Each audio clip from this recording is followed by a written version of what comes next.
لمي مولي برمدا لمي مولي برمدا يا لمي مولي دبدا يا سني كوتا والمالي مالكمنا دوا غراچان كول فكاتو ويرر دبي بوسا godina lixa wallaggaatiif wallagga baa akkasuma qellem wallaggaa keessatti weerara hamaa hawaasa rakkina hamaaf saaxileetii jira.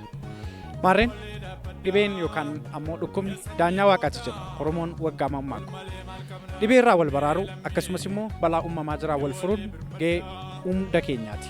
Hundumti keenya furmaataaf yookaanis ammoo rakkoodhaaf fala ta'uudhaaf uumamni uumama akka isaatiif garaa waliif laafuuf waliif dirmachuun ammoo dirqama uumamaati.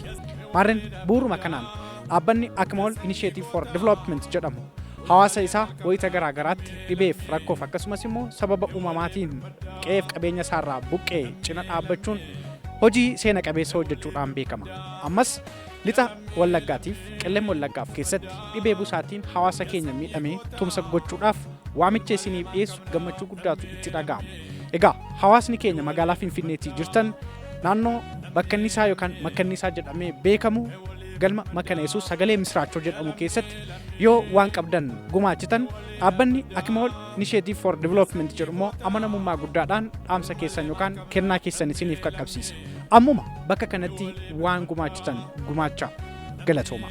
Lammi wali birmada lammi wali birmada يا لمي مولي دبدا يا سني كوتا والمالي مالكمنا